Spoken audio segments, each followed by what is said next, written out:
성경으로 우리의 신앙을 고백하면서 하나님께 나아가도록 하겠습니다. 나는 전능하신 아버지 하나님, 천지의 창조주를 믿습니다. 나는 그의 유일하신 아들, 우리 주 예수 그리스도를 믿습니다. 그는 성령으로 잉태되어 동정녀 마리아에게서 나시고 본디오 빌라도에게 고난을 받아 십자가에 못 박혀 죽으시고 장사된 지 4일 만에 죽은 자 가운데서 다시 살아나셨으며 하늘에 오르시어 전능하신 아버지 하나님 우편에 앉아 계시다가 거기로부터 살아있는 자와 죽은 자를 심판하러 오십니다.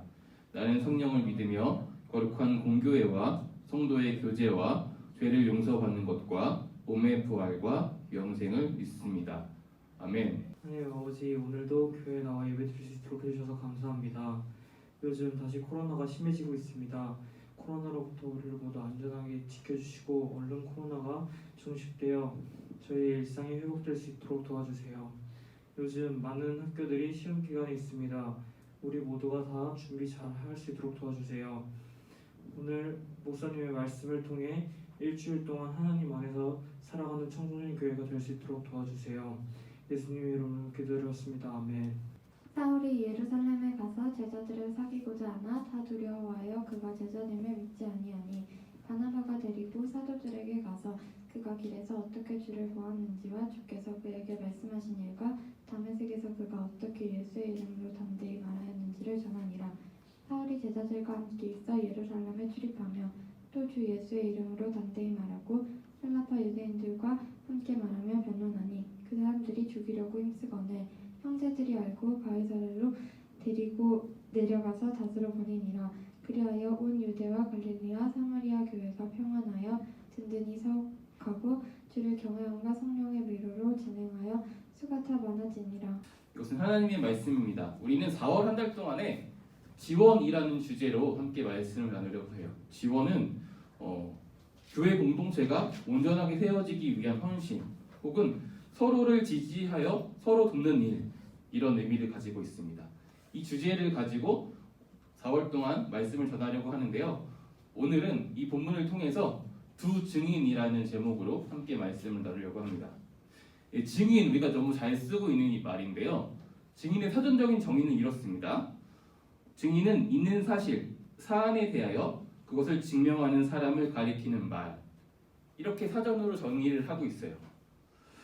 우리는 이 증인이 어떨 때 가치가 드러난다고 생각을 하냐면 자기가 경험한 바, 목격한 바, 알고 있는 그 사실을 증언할 때 그 사람의 가치가 드러난다, 그 사람의 영향력이 드러난다, 이렇게 생각을 합니다. 이 증언은 때로는 재판의 결과를 뒤집어 버릴 수도 있는 영향력을 갖고 있기 때문에 우리나라에서는요, 이 증인에 대한 여러 가지 강제할 수 있는 수단들을 가지고 있습니다. 제가 이것을 준비하면서 좀 찾아봤는데요. 증인은 증언한 의무를 가지고 있다는 걸 제가 처음 알았어요. 의무를 가지고 있고요. 법관은 올바른 판결을 내리기 위해서 이 증인을 신문해야 돼요. 그래서 이 신문을 위해서 증인을 법정으로 소환해야 되는데요. 이 소환에 정당한 이유가 없이 불응하면 과태료를 내야 한다고 합니다. 네. 그리고 이 소환된 증인은 증언에 앞서서 선서를 하는데요. 이것은 우리가 드라마나 영화를 통해서 한 번쯤은 본 적이 있습니다. 그 내용은 이렇죠. 양심에 따라서 숨김과 보탬이 없이 진실만을 말할 것을 맹세한다, 이런 내용이 담긴 글을 읽음으로써 선서를 하는데요. 이 선서를 거부해도 과태료를 문다는 사실을 또 아셨나요? 그리고 이 선서 이후에는 신문에 따라서 증언을 하게 되는데요. 이때 우리가 알고 있죠. 여기서는 위증을 한다면 위증죄의 처벌을 받을 수 있다, 이런 것들 또한 알고 있습니다. 증인도 제재들이 참 많이 있는 것 같아요. 근데 거꾸로 생각하면 그만큼 이 증인의 증언이 중요하다라는 반증이기도 합니다. 오늘 말씀에도요, 두 명의 증인이 등장을 하고 있습니다. 그 증인은요, 바나바와 사울입니다. 오늘 말씀은요, 사울의 열심에서부터 시작이 됩니다. 이 사울은요, 예수님의 제자들, 예수의 이 제자들을 싫어했습니다.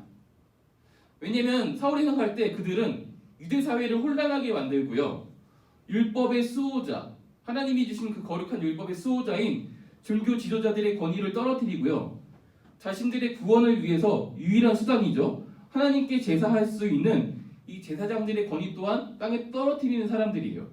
그리고 모든 유대인들이 자신들을 구원할 것이라고 믿고 기다리는 사람이 있죠. 바로 메시아. 그렇죠? 로마의 압제로부터, 지금은 로마의 통치를 받고 있지만 이 압제로부터 자신들을 다시 일으켜서 그 옛날 자신들이 가장 찬란했던 다윗 왕과 같은 그런 이스라엘을 회복시킬 메시아를 기다리고 있는데, 입에 담기도 힘축한 그 십자가에서 처벌받고 죽게 된, 그들의 눈에서는 실패했던 그 예수를 메시아라고 증언하는 것 또한 마음에 들지 않았습니다. 그래서 그는 초대교회 집사 중에 한 사람이라고 우리가 알고 있는 이 스데반 집사가 돌에 맞아 죽는 것이 마땅하다고 생각했던 사람이에요. 그리고 실제로 이 사울은요, 스데반 집사가 순교당하는 그 현장에서 성경에서 처음 등장을 하게 됩니다. 쉽게 말하면요, 사울은 예수님을 따르는 사람들을 잡아서 죽이고 싶었다, 이렇게 표현할 수 있을 것 같아요. 그래서 사울은 열심을 냈습니다. 대제사장을 찾아갔고요. 그래서 다메섹에 가서 예수를 따르는 사람들을 다 잡아서 예루살렘으로 데리고 올 수 있는 그 권한을 받아서 공문을 가지고 다메섹으로 떠나게 됩니다. 그렇게 다메섹으로 가는 길에서 부활한 예수님을 만나게 되죠. 그 결과 다메섹에서 사울은 자기가 잡고 싶어 했던 사람들, 자기가 죽이고 싶어 했던 이 사람들과 함께 예수님이 어떤 분인지를 증언하는 사람으로 바뀌어버립니다. 그렇죠? 그의 증언은 이렇죠. 예수가 그리스도다. 예수는 하나님의 아들이다. 이 이야기를요, 이 사람들의 문화권에 맞게 바꿔버리면 이렇게 됩니다. 예수님이 메시아다. 예수님이 바로 하나님이다. 왜냐하면 그 당시에는 누구누구의 아들이라고 이야기하면 이 아버지와 아들을 동일시 여기는 문화가 있었어요. 그래서 예수님이 하나님이 아들이라고 고백하는 것은 다른 사람들이 듣기엔, 그 당시 사람들이 듣기엔 스스로를 하나님이라고 이야기하는 것과 별반 다르지 않았습니다. 그리고 그리스도는 헬라어고요. 이것을 히브리어로 바꾸면 메시아란 말이거든요. 그래서 이 바울의 증언은 예수님이 메시아다, 예수님이 하나님이다, 이런 증언이었던 것이죠. 그의 증언을 들은 사람들, 그와 같은 편이라고 생각했고 그 예수님을 믿는 사람들의 마음에 들지 않아 했던 이 사람들이 사울을 봤을 때 어떤 감정이 들었겠어요? 굉장히 배신감을 느끼고 화가 더 많이 나고 보기 싫고 이런 마음들이 많이 들었을 것 같아요. 그래서 이 사울을 죽이려고 결정을 합니다. 그리고 이 내용을 사울이 그리고 그와 함께 있던 사람들이 알게 되고 사울은 다메섹에서 자기를 죽이려는 사람들을 피해서 예루살렘으로 도망칩니다. 그래서 오늘 말씀 26절의 시작에 보면 이 사울이 예루살렘에 있는 것입니다. 그런데 예수님을 믿는 사람들은 이 사울을 믿을만 했을까요? 절대 못 믿었겠죠. 자신들을 잡기에 열심을 냈고 그렇게 죽이고자 했으며 구체적으로 대제사장을 찾아가서 이런 권한을 달라고 요구해서 공문을 받아가지고 자기를 잡으러 갔던 그 사람들이 나는 이제 너와 같은 형제야라고 이야기했을 때 믿을 만한 사람들은 없겠죠. 이 사람이 분명히 거짓말을 하고 우리 공동체에 들어와서 우리를 잡을 것 혹은 나에게 안 좋은 영향을 끼칠 것이다. 아니면 그렇지 않더라도 그 사람들이 더 미워하는 사람이니까 가까이 있고 싶지 않았던 그런 마음들도 있었을 것 같습니다. 이 사울은요, 그래서 예수님을 박해하고 예수님을 믿는 사람들을 박해하던 유대인들로부터도 미움을 받고 예수님을 믿는 사람으로부터도 미움을 받고 있는 이런 상황에 놓이게 된 것입니다. 인간응보죠. 자기가 한 일이 있으니 당연한 결과입니다. 그렇죠? 이때 첫 번째 증인이 등장을 합니다. 이 첫 번째 증인이 어떤 사람이냐면 바로 바나바입니다. 바나바는요, 사울에게 일어난 일을 증언합니다. 그가 하나님을 만났다. 이런 일들을 증언하고요. 그가 사울이 다메섹에서 3년 동안 했던 일들을 증언합니다. 예수님을 전했던 그 사건들을 증언한 것이죠. 이 바나바의 증언의 결과 사울은 예루살렘 교회의 성도들과 함께 할 수 있게 되었습니다. 그리고 두 번째 증인, 바로 사울은요, 예루살렘에서도 예수님을 증언합니다. 헬라파 유대인이라고 표현하는 이 사람들과 특히 이 사람들을 대상으로 예수님을 전하는데요. 헬라파 유대인이라고 이야기하면 그냥 헬라어를 사용할 수 있는 유대인이라고 생각하시면 돼요. 쉽게 이야기하면 헬라 문화 속에 살아서 그들의 언어를 쓸 수 있었다. 그렇다면 헬라의 철학, 그 토론 문화에 익숙했던 사람이다. 이렇게 이해할 수 있습니다. 그런 사람들에게 예수님이 그리스도이며 하나님인 것을 변증하는 것이죠. 말로는 사울을 이길 수 없었던 것 같아요. 그래서 그들 또한 이 사울을 죽이기로 결정을 했습니다. 그래서 사울은 그 사람들을 피해서 또한 자기의 고향인 다소로 돌아가게 됩니다. 이것이 오늘 말씀의 내용입니다. 증인에게는요, 두 가지 선택이 있습니다. 증언을 하거나 위증을 하거나. 물론 적극적이거나 소극적인 거라의 그 차이는 있습니다. 하지만 크게 두 가지인 것 같아요. 그렇죠? 여기서 소극적이라는 표현은요, 입을 다물고 있는, 증언을 하지 않는 것 또한 포함한 의미입니다. 말씀 속 두 명의 증인은요, 증언하는 것을 선택했고 그 결과는 분명히 드러났습니다. 바나바의 증언의 결과는요, 첫 번째는 갈등이 해소가 됐습니다. 둘째는요, 하나님이 하신 놀라운 일들이 드러나는 일들이 그런 결과를 가지고 왔습니다. 첫 번째, 그 사울의 입장에서는요, 사울이 교회의 일원 그리고 형제가 된 것으로 갈등이 해소가 됐고요. 그 예루살렘 성도의 입장에서는요, 사울에 대한 두려움과 의심이 사라진 것으로 갈등이 해소됐습니다. 그리고 하나님이 하신 일이 드러났다는 것은 그토록 예수를 따르던 사람들, 교회를 박해하던 그 사울을 변화시킨 하나님의 놀라움을 보게 된 것이죠. 이런 사람들도 바꿀 수 있는 하나님, 그런 하나님의 놀라움을 보게 되는 사건이었습니다.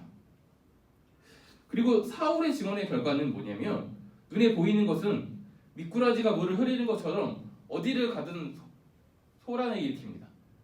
그 사람들을 굉장히 흥분케 하고요. 뭔가 죽이고 싶다라는 그 마음 품게 할 만큼 계속 그런 일들을 하는 사람이었어요. 그런 결과를 드러냈습니다. 하지만 결론적으로만 보면요, 31절의 표현에 따르면 이 사울의 증언의 결과 교회는 평안이 찾아왔습니다. 그리고 예수를 그리스도로 하나님으로 고백하는 사람들의 수가 늘어났습니다. 그리고 마지막으로는요, 온 유대와 사마리아라고 언급되어 있어요. 굉장히 어디서 들어본 명문이죠. 이 사도행전의 흐름은요, 복음이 예수님이 하나님의 아들이고 이런 복음들이 온 유대와 사마리아와 땅끝까지 증거된 역사를 보여주는 데에 있습니다. 오늘 이 사울의 증언으로 말미암아 유대와 사마리아 교회가 든든히 섰으니 이제 모든 교회들은 땅끝을 바라보게 되었습니다. 그런 결과를 가지고 왔습니다. 예수님의 제자들의 증언의 결과는 공동체의 갈등을 해소하고 평안을 가져옵니다.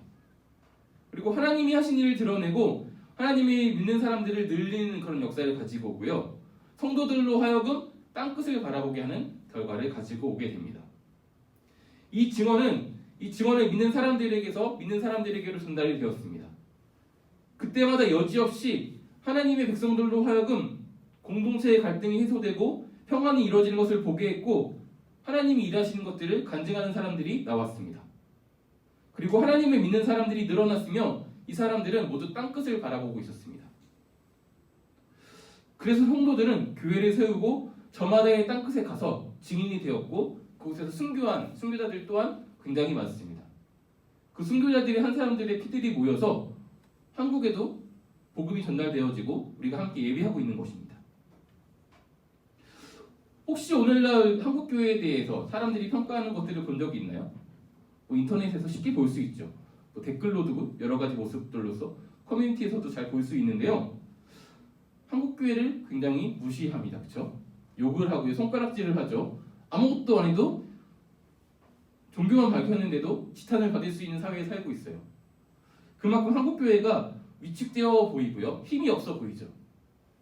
그리고 더 이상 한국교회에 희망이 없다고 이야기하는 사람들도 있습니다. 그 사람들의 말에 고개를 끄덕이고 숙이게 된다면 오늘 말씀을 통해서 우리가 먼저 우리가 증인으로 살아가고 있는지를 좀 돌아봤으면 좋겠어요. 아니, 우리는 증인인데요, 내가 증언을 하고 있는지를 돌아봤으면 좋겠습니다. 어떻게 우리가 증인으로 살아갈 수 있을까요? 오늘 이 두 증인의 공통점이 있습니다. 하나는요, 하나님에 대한 믿음이 있었습니다. 이들에게. 두 번째는요, 경험이 있었습니다. 하나님이 하신 일을 바라봤거나 사울이 했던 그 일을 바라봤거나 실제로 그것에 대한 확신이 있는 어떤 목격, 이런 경험들을 가지게 되었습니다. 이것이 공통적인 경험이고요. 공통적이지 않은 이 사람들의 세세한 것들을 살펴보면, 사울의 경우를 살펴보면 하나님과의 만남이 그들을 증인으로 살게 했죠. 그리고 우리가 여기서 한 번 더 생각해 볼 게 뭐냐면, 지속적인 경험을 위한 시간, 삶의 태도, 삶의 습관이, 삶의 패턴이 그를 증인으로 살아가게 했습니다. 창의적인 일을 하시는 분들이 많이 있어요. 뭐 작가거나 혹은 뭐 여러 가지 음악가거나 뭔가 창의적인 일들을 해야 되는 사람들이 인사이트를 얻기 위해서 참 많이 노력을 합니다. 삶의 소소한 부분에서도 인사이트를 얻으려고 하고, 이 영감을 얻기 위해서 여행을 가기도 하고 여러 가지 방법들을 사용하는데요.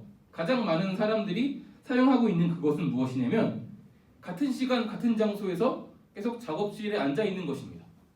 그때 영감이 찾아온다고, 인사이트가 찾아온다라고 이야기하는 것을 제가 들은 적이 있습니다. 이와 마찬가지인 것이죠. 우리가 하나님을 더 경험하기 위해서는요, 우리들의 삶의 습관, 삶의 태도가 반복적일 필요가 있습니다. 말씀을 읽을 필요가 있고요, 기도할 필요가 있고요, 삶에서 하나님을 의식하고 있는 그 시간이 있을 필요가 있습니다. 그때 우리는 반복적인 그 시간 안에서 하나님을 더 경험할 수 있고, 경험한 만큼 더 증언할 수 있습니다. 알아야지 증언하는 거잖아요. 사람과 만나는 것도 똑같죠. 누군가 더 깊게 알기 위해서, 내가 이 사람에 대해서 더 잘 이야기하기 위해서는요, 이 사람과 겪는 시간들이 많아져야 돼요. 같은 음식을 먹어도 봐야 되고, 내가 좋아하는 일들을 같이 해봐야 되고, 뭐 옷도 같이 한번 사봐야 되고, 그래서 이 사람의 취향이나 습관들을 알아가고 겪으면 겪을수록 이 사람에 대해서 내가 확신 있게 이야기할 수 있습니다. 그래서 얘는 어떤 애야? 라고 설명할 수 있게 되는 것이죠. 마찬가지인 것입니다. 우리가 증인으로 살아가고 증언을 확신 있게 하기 위해서는요, 반복적으로 이런 삶의 태도가 필요합니다. 사울은 반복적으로 하나님을 전하는 그런 일들을 했습니다. 그리고 그런 일들을 통해서 하나님을 더 깊게 경험하게 되었고, 위기 때마다 도와주시고 건지시는 하나님을 경험했기 때문에 하나님의 구원을 담대하게 이야기할 수 있었던 것입니다. 오늘 우리가 증인이지만 증언할 수 없는 삶을 살아가고 있다면, 혹시 우리가 이 중에서 어떤 것이 부족한지 돌아볼 필요가 있습니다. 이제는 우리들의 시대입니다.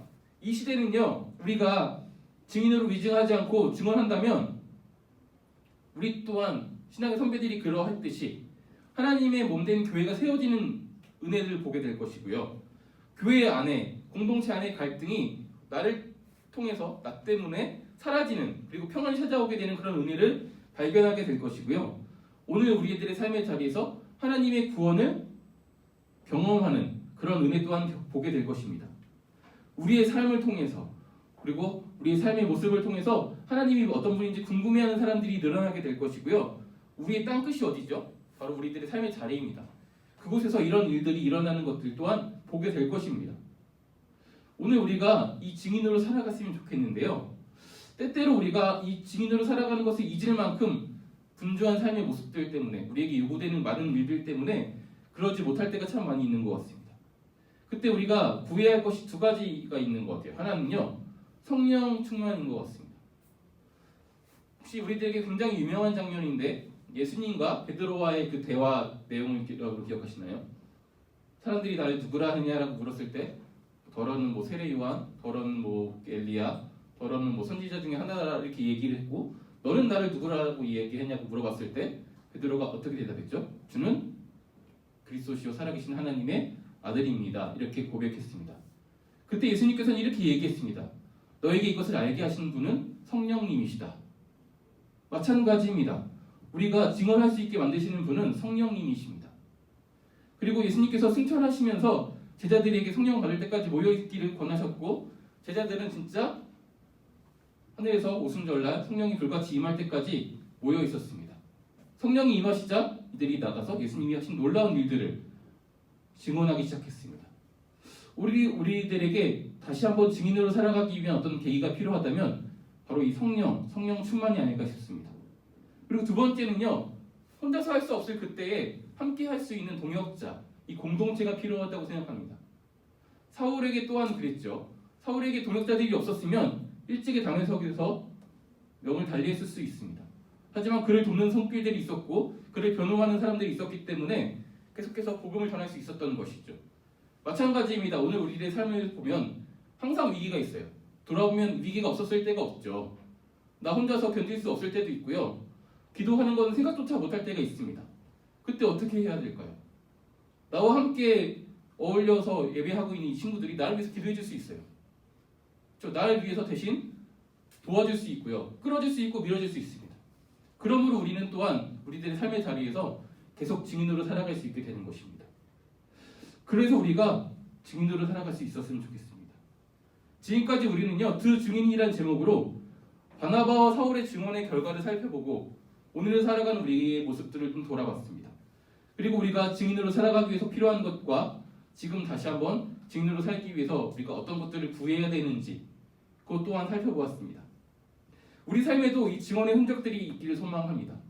내 삶을 돌아보니 이 증언을 제외하고는, 하나님을 제외하고는 설명할 수 없는 그런 은혜들이 여러분들에게 있었으면 좋겠습니다. 결코 하나님이 없음을 이야기할 수 없고 하나님이 계심을 부인할 수 없는 그런 삶의 모습들이 있었으면 좋겠습니다. 그 시작이 바로 여러분들의 삶의 모습, 여러분들의 가정에서 여러분들, 이 교회에서도 여러분들이 되었으면 좋겠어요. 그런 우리가 되었으면 좋겠습니다. 함께 기도했으면 좋겠는데요. 기도하실 때 두 가지를 기도했으면 좋겠습니다. 지금 내 삶을 좀 돌아보시고 혹시 내가 증인이라는 것을 알고 있지만 증인으로 살아가지 못하고 있다면 다시 한번 성령의 충만함을 구했으면 좋겠습니다. 성령 하나님, 내 안에 주님이 하신 놀라운 일들을 말할 수 있는, 주님이 하신 일을 알 수 있는 그런 은혜들을 허락하여 주셔서 내가 다시금 증언을 시작할 수 있도록 하여 주옵소서. 두 번째는요, 혼자서 하기가 참 많이 힘든 것 같아요. 내 삶에 나와 함께 하나님께 기도할 수 있고 그리스도인답게 살아갈 수 있는 동역자를 보내주세요. 그런 친구들을 만나게 해주세요. 그런 사람들을 허락해 주세요. 이렇게 기도했으면 좋겠습니다. 함께 기도하도록 하겠습니다. 우리 주 예수 그리스도의 은혜와 하나님 아버지의 사랑과 성령의 교통하심이 오늘 다시 한번 증인으로 살아가기를 결단한 청소년교회와 함께 하시기를 축원하옵나이다. 아멘.